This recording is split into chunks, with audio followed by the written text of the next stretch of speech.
Welcome guys. आज का जो हमारा जो सेशन होने वाला है ये पार्ट 2 है। जो हमारा कैंसर का जो हमारा टॉपिक था तो उसका ये सेकंड पार्ट है। तो होपफुली आपको इसका पहला पार्ट अच्छा लगा होगा। तो ये इसका सेकंड पार्ट है। तो ये काफ़ी लेंदी टॉपिक है, लेकिन फिर भी मैं कोशिश करूँगा कि इसको एज़ प्रिसाइज एज़ पॉसिबल अपनी तरफ से करने के लिए। तो जो भी बाहर से जो भी साउंड वगैरह आ रहा है तो प्लीज़ उसको आप इग्नोर करें। और जो भी मैं आज पढ़ाऊँगा तो उसका मैं आपको स्क्रीनशॉट या उसका पीडीएफ में आपको डिस्क्रिप्शन या फिर मेरे इस वीडियो में ही आपको मिल जाएगा। ठीक है। तो आज हम आ रहे हैं फिर से कैंसर्स पे। ठीक है। तो कैंसर्स क्या है? पहली बात आपको मालूम है कि cancers are the abnormal growth of cell. मतलब जो आपका जो सेल है बॉडी में एक नॉर्मली उसका ग्रोथ होता है, एक नॉर्मली समय तक वो ग्रो होता है और कुछ समय के बाद उसका ग्रोथ जो होता है वो रुक जाता है। उसके बाद वो सेल मर जाता है, यानी कि एपोप्टोसिस हो जाता है। लेकिन कैंसर जो है, कैंसर में ये जो फेनोमेनन है ये देखने को मेरे को नहीं मिलती है। तो इसमें क्या होता है कि जो कैंसरस सेल होते हैं ये ग्रो इनका रुकता नहीं है, दे ग्रो इनॉर्मसली। उनमें एपोप्टोसिस नहीं होता है, जिसको हम लोग प्रोग्राम सेल डेथ कहते हैं। उसमें वो पर्टिकुलर फेनोमेनन नहीं देखा जाता है। और ये मैलिग्नेंट भी हो सकते हैं या बिनाइन भी हो सकते हैं। तो इनके बारे में मैं आपको आगे बताऊंगा क्या है। तो बेसिकली कैंसर जो होता है इसमें 3 जीन्स इन्वॉल्व होते हैं। आप पहले मान लो there are 3 gene involvement for the onset of cancer. So the first gene is the protooncogene, जो कि आप लोग अपने 11th 12th या अपने ग्रेजुएशन में आपने पढ़ा होगा। The first is proto oncogene, the second is the tumour suppressor gene and the third is the genome maintenance gene. मतलब 3 जीन का इन्वॉल्वमेंट होता है कैंसर को बनने में या कैंसर का फॉर्मेशन होने में। तो पहला जो है आपको कौन सा है? प्रोटोऑन्कोजीन, दूसरा है ट्यूमर सप्रेशर जीन और तीसरा है जीनोम मेंटेनेंस जीन। तो अब प्रोटोऑन्कोजीन जो है, this proto oncogene is a normal gene. जो प्रोटोऑन्कोजीन होता है ये एक नॉर्मल जीन होता है जो हमारे बॉडी में, हर इंसान के बॉडी में नॉर्मली ये पाया जाता है। और इस प्रोटोऑन्कोजीन में क्या हो जाता है कि म्यूटेशन हो जाता है। इस प्रोटोऑन्कोजीन में क्या होता है कि म्यूटेशन हो जाता है। और म्यूटेशन होने से क्या होता है कि ये प्रोटोऑन्कोजीन ऑन्कोजीन में कन्वर्ट हो जाता है। मतलब this proto oncogene is mutated into oncogene.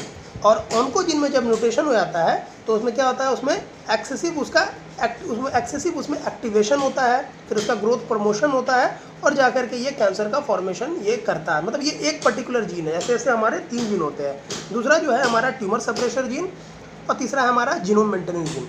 तो normal function of this gene क्या है? जो प्रोटोऑन्कोजीन जो होता है इसका नॉर्मल क्या काम होता है? ये प्रोमोट करता है सेल के ग्रोथ को। It promotes the growth of cell. और इसमें जब म्यूटेशन आ जाता है तो वो ऑन्कोजीन में बन जाता है। और ये ऑन्कोजीन जो होता है इसका प्रोडक्ट क्या होता है? Active in growth promotion. ये ग्रोथ को बहुत ज़्यादा प्रमोट कर देता है, एकदम ज़बरदस्त तरीके से। आपका मतलब जो सेल्स जो है वो बढ़ेगा एकदम, उसमें इनॉर्मसली, उसमें रैपिडली उसमें। तो ये जो प्रोटोऑन्कोजीन था इसका एक नॉर्मल क्या होता है फिजियोलॉजी, ये ग्रोथ को ये प्रमोट करता है। ठीक है। और जब ये कन्वर्ट हो जाता है, ये म्यूटेटेड हो जाता है ऑन्कोजीन में, तो उसमें एक्टिव ग्रोथ हो जाता है, एक्टिव ग्रोथ प्रमोशन होता है। इसी तरह ट्यूमर सप्रेशर जीन है, इसका नॉर्मली इसका क्या वर्क होता है? ये रिस्ट्रेन करता है ग्रोथ, मतलब सप्रेस करता है। सप्रेशन जो वर्ड है आपसे, इससे आपको पता चलता होगा कि किसी एक्टिविटी को ये सप्रेस कर रहा है, मतलब उसको रोक रहा है। लेकिन ये क्या होता है? ये नॉर्मल फंक्शन है ट्यूमर सप्रेशर जीन का। और जब म्यूटेशन होता है, इसमें जब म्यूटेशन हो जाता है तो क्या करता है? Allow inappropriate cell division. तो उसमें इन अप्रोप्रिएट सेल डिवीजन होता है, मतलब अपने हिसाब से जो माइटोसिस मियोसिस आपने पढ़ा होगा तो उसमें एक्सेसिव अमाउंट ऑफ उसमें अपने हिसाब से वो कुछ ना कुछ होते रहता है। ठीक है।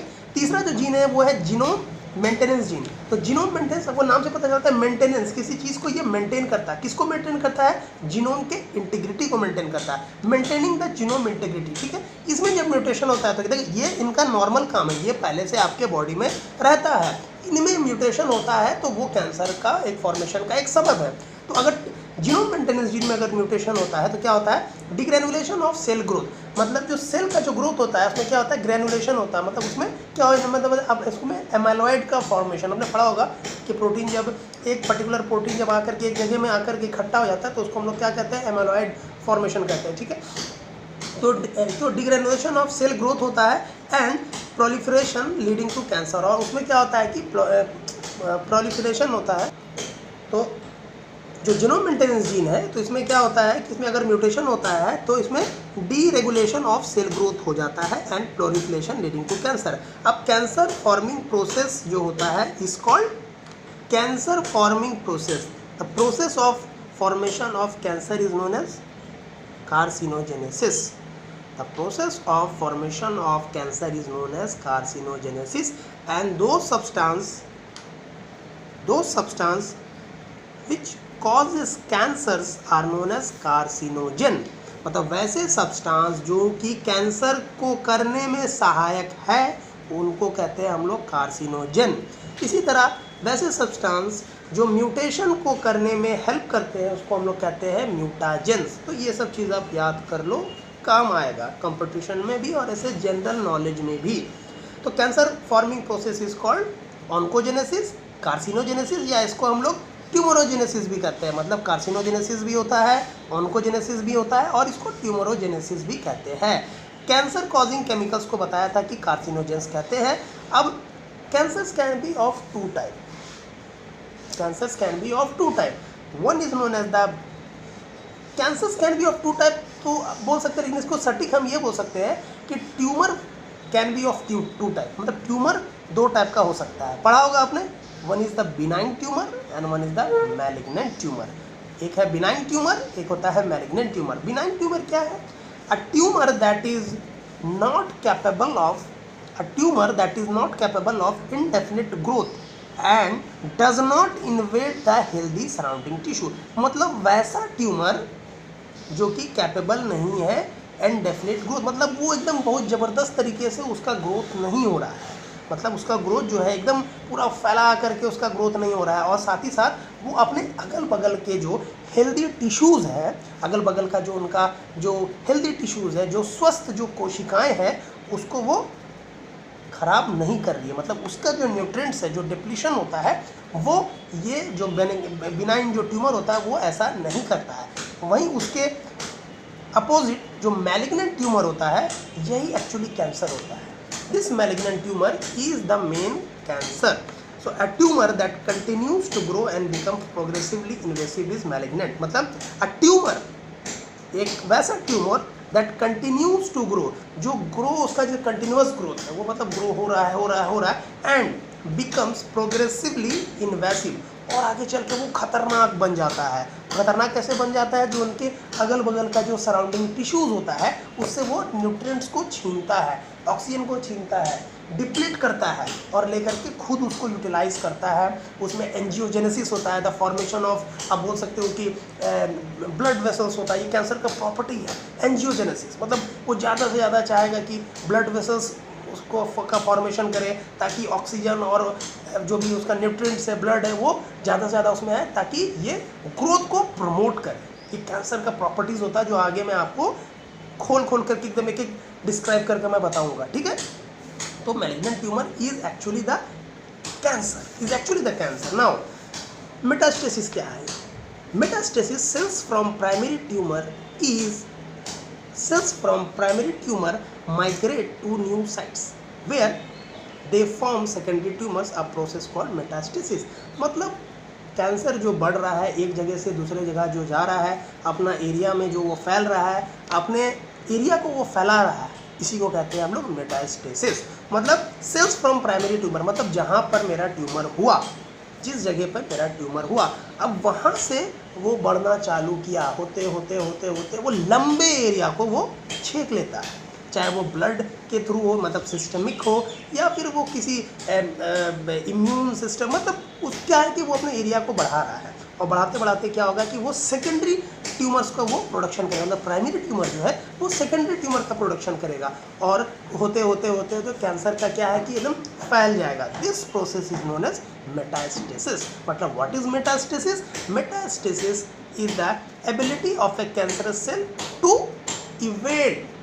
evade to some other point or to some other location. Okay, this can be both via blood or they can be via the connective tissues, via cells or via different way of transmission और way of by leading some pathways. Okay, now classification of cancer. Cancer का classification क्या है, cancer कौन कौन सा होता है? तो ऑन द बेस, पहला जो हम लोग जो क्लासिफिकेशन करते हैं on the basis of embryonic tissue of origin. अब ये क्या है, ये किस चिड़िया का नाम? तो आपको मालूम है कि जब भी जो भी ग्रोथ होता है, जो एम्ब्रियो होता है, तो उसमें डिफ्रेंशिएशन होता है। तो डिफरेंट जर्म लेयर होते हैं, जिसमें आपने पढ़ा होगा एक्टोडर्म, एंडोडर्म, मेसोडर्म। तो ये क्या है कि ये हमारा जर्म लेयर है। जो हमारा जो पूरा बॉडी जो बना है वो इसी सब डिफरेंट लेयर से बने हैं, जिसमें कि एक्टोडर्म है, एंडोडर्म है और मेसोडर्म है। तो इन्हीं सब जो जितना भी हमारा ऑर्गन है, चाहे नर्वस सिस्टम है, एंडोक्राइनल सिस्टम है, रिप्रोडक्टिव सिस्टम है, एक्सक्रीटरी सिस्टम है, जो भी सिस्टम है, इंटिग्यूमेटरी सिस्टम है, विजन सिस्टम है, हियरिंग सिस्टम है, ऑडिटरी सिस्टम है, रिसेप्टर सिस्टम है, आपको थिग्मो रिसेप्टर सिस्टम है। तो जितना भी सिस्टम है सब कोई ना कोई किससे बना है? एंडोडर्मल लेयर से बना है, कोई कि जर्म लेयर से बना है। तो उसमें अगर कैंसर हो गया तो उसका अलग अलग नाम है। तो पहला होता है कार्सिनोमाज। पहला कैंसर को क्या कहते हैं हम लोग?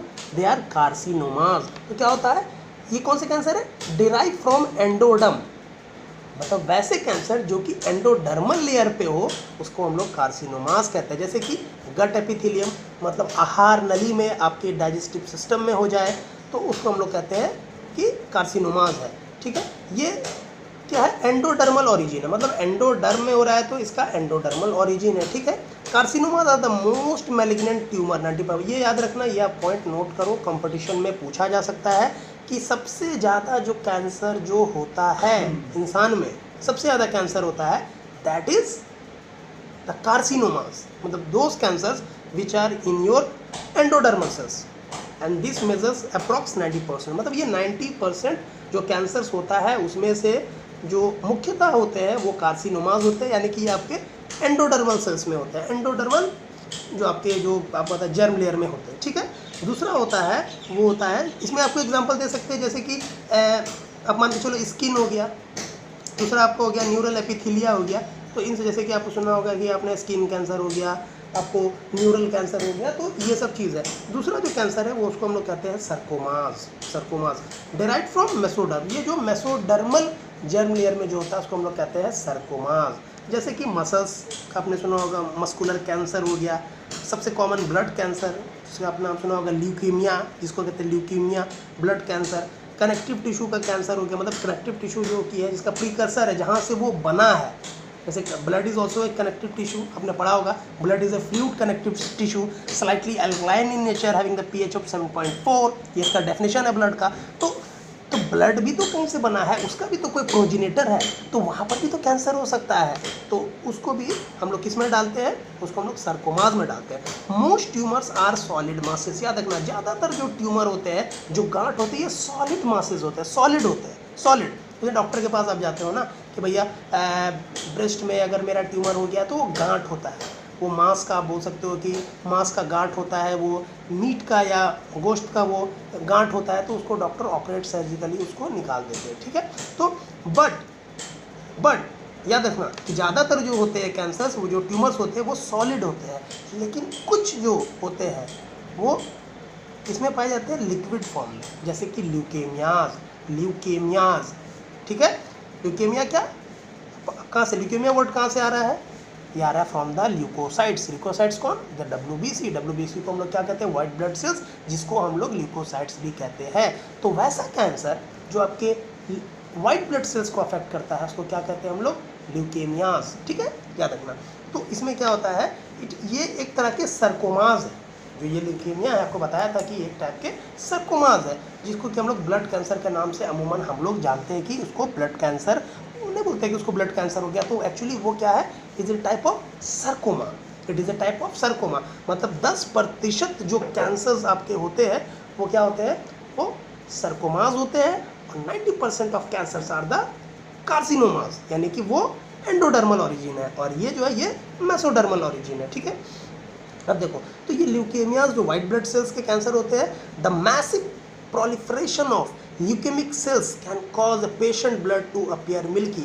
अब देखो, कभी कभी सुना होगा कि जब कैंसर का जो एक पर्टिकुलर ब्लड टेस्ट होता है, या मान के चलो कि आपका सिंपल जो हम लोग कहते हैं कि हेमेटोलॉजिकल टेस्ट होता है, कंप्लीट ब्लड काउंट या फुल ब्लड काउंट, जिसमें कि टीएलसी डीएलसी होता है, टोटल ल्यूकोसाइट काउंट। तो जब हम लोग उसमें कराते हैं, काउंट कराते हैं, तो कभी कभी जब माइक्रोस्कोपिकली जब देखा जाता है तो जो जिस पेशेंट को ज़बरदस्त तरीके से कैंसर है, ब्लड कैंसर है, तो उसका जो खून एकदम पूरा वाइट दिखता है, एकदम मिल्की वाइट दिखता है, ठीक है, मतलब उसको ज़बरदस्त तरीके से उसको कैंसर ने अपने गिरफ्त में ले लिया है। तो ऐसे पेशेंट का जो the massive proliferation of leukaemic cells can cause a patient blood to appear milky, मतलब उनका खून एकदम सफ़ेद दूध की तरह दिखलाई पड़ता है, ठीक है। भगवान ना करे कि किसी को ये सब बीमारी हो, लेकिन बस ये पढ़ाने के लिए ऊपर वाले से दुआ करिए, बहुत ही खतरनाक बीमारी है।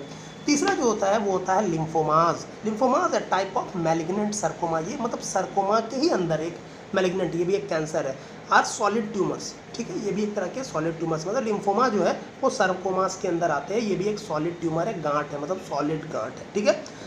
Solid tumours of lymphocytes and plasma cell. तो ये जो लिम्फोमा होता है, आपको नाम से होगा lymphocytes, B lymphocytes and T lymphocytes, तो उसमें अगर आपको कैंसर हो रहा है तो उनको हम लोग लिम्फोसाइट्स कहते हैं, या आपके प्लाज्मा सेल्स। आपको मालूम है कि जो आपका ब्लड होता है, तो ब्लड होता है तो वो आपके एक तो फॉर्म्ड एलिमेंट से बनता है, दूसरा प्लाज्मा, मतलब 45% आपका प्लाज्मा, 55% आपका प्लाज्मा होता है, और 45% आपका ये होता है फॉर्म्ड एलिमेंट होता है, जिसमें कि आरबीसी डब्ल्यूबीसी प्लेटलेट्स होता है। तो सब मैंने ब्लड के चैप्टर पढ़ाया था, अब जाकर के वहाँ से आप समझ लो, ठीक है। तो उसमें भी कैंसर होते हैं। Glioblastomas are tumours of the glial cells that constitute the major cell type in the brain. तो ग्लायोब्लास्टोमा, क्वेश्चन आया था कि ग्लायोब्लास्टोमा जो कैंसर होता है ये हमारे ब्रेन सेल्स में होते हैं, वहाँ पर एक सेल्स होता है जिनको हम लोग ग्लियल सेल्स कहते हैं। तो उस ग्लियल सेल्स में क्या होता है कि वहाँ ट्यूमर का फॉर्मेशन हो जाता है, कैंसर का फॉर्मेशन हो जाता है, तो जो कि एक मेजर टाइप ऑफ कैंसर है। मतलब ब्रेन की अगर कैंसर की मैं बात करूँ तो उसमें ग्लायोब्लास्टोमा एक मेजर टाइप ऑफ कैंसर उसमें से एक माना जाता है, मतलब होता है उसमें, ठीक है। अब प्रॉपर्टीज़ ऑफ कैंसर, कि कैंसर का क्या क्या प्रॉपर्टीज़ है, ठीक है, what are the properties of cancer. तो कैंसर को हम क्या बोल सकते हैं, कैंसर एक ट्रांसफॉर्म्ड सेल है, मतलब नॉर्मल सेल जो होता है उससे इसमें ट्रांसफॉर्मेशन हो गया, मतलब सेल का चेंजिंग हो गया है। तो सबसे पहला जो इसका प्रॉपर्टी होगा, don't show the property of contact inhibition, बहुत इंपॉर्टेंट, आप नोट करो, don't show the property of contact inhibition. Contact inhibition मतलब आप बोल सकते हो कि जो एक नॉर्मल सेल्स होता है वो अपने जो सबस्टेटम होते हैं, जो उनका जो सरफेस होता है, तो उस पर वो चिपक के रहते हैं, ठीक है, वो चिपक के रहते हैं, और उनका एक पैटर्न होता है, ग्रोथ का उनका एक पैटर्न होता है, ठीक है। लेकिन ये चीज़ कैंसर के सेल्स में एब्सेंट होता है। इसमें क्या होता है ना कि there is uncontrolled division of cell, मतलब इसमें कोई कंट्रोल नहीं होता, मतलब नहीं बोलते हैं कि हाथ से निकल गया है, ये लड़का हाथ से निकल गया, तो सेम चीज़ यहाँ पर होता है कि यहाँ पर क्या होता है कि contact inhibition property is absent in cancer cell. तो इसमें सेल क्या है कि एक के ऊपर एक स्टैकिंग हो जाता है, मतलब जैसे मन तैसे सेल क्या होता है कि ऊपर नीचे होते होते एकदम पूरा फॉर्मेशन कर लेता है, अपना स्टैकिंग फॉर्मेशन करता है। दूसरा, grow in cultures as piles on the top of one another to form cluster. वही सेम चीज़ जो मैंने बताया कि ये एक सेल एक दूसरे के ऊपर एकदम क्या पाइल्स की तरह, मतलब नहीं होता है एक के ऊपर एक, जैसे किताब, एक के ऊपर एक किताब, दूसरा किताब, तीसरा किताब, मतलब कोई एक सीक्वेंस में नहीं रखता है, एकदम पूरा होते होते गुच्छा बन जाता है। तीसरा, less prone to go for apoptosis, very important, मतलब this particular cell doesn't follow the pathway of apoptosis. मतलब एपोप्टोसिस आपने पढ़ा होगा, it is programme cell death, that is कि हर एक सेल्स को एक पर्टिकुलर जब उसका टाइम पीरियड हो जाए तो उसको डिग्रेड होना है, उसको ख़त्म होना है, उसको मरना है। लेकिन इस कैंसर सेल्स में दे लैक एपोप्टोटिक पाथवे और एपोप्टोसिस, याद रखना, ठीक है। तीसरा, चौथा, इंड्यूस एंजियोजेनेसिस, बताया था मैंने आपने, क्या एंजियोजेनेसिस है, formation of new blood vessels. मतलब कैंसर सेल का क्या होता है कि देखो भाई, इसे बढ़ना है, बढ़ने के लिए इसे तो न्यूट्रिएंट्स चाहिए, न्यूट्रिएंट्स कहाँ से मिलेगा, ब्लड से मिलेगा। अब ब्लड से मिलेगा तो ब्लड कहाँ पर रहता है, ब्लड वेसल्स में रहता है, आर्टरीज हो गया, वेंस हो गया, कैपिलरीज हो गया। तो ये ज़्यादा से ज़्यादा कोशिश करेगा कि जो ब्लड वेसल्स को अपने ओर आकर्षित करेगा, मतलब ब्लड वेसल्स ज़्यादा हो तो the formation of blood vessels is known as angiogenesis and the study of blood vessels is known as angiology, ठीक है, याद रखना आप। तो इंड्यूस एंजियोजेनेसिस। तीसरा, उसके बाद है cancer cells have an aberrant chromosomal, ठीक है, मतलब जब कैंसर का मॉर्फोलॉजिकल जब चेंजेस हुआ है तो जेनेटिक, जब हम उसके जेनेटिक एनालिसिस करेंगे तो उसके जीन में भी चेंजेस आता है। सीधी सी बात है, कोई भी चीज़ हो रहा है, आपने पढ़ा होगा central dogma of molecular biology, that is DNA is transcribed to RNA and RNA is translated into proteins। तो हर कुछ DNA, RNA और प्रोटीन पे ही हो रहा है बॉडी में। तो यहाँ पर अगर कुछ चेंजेस हो रहा है तो आपको मॉर्फोलॉजिकल चेंजेस भी आपका होगा।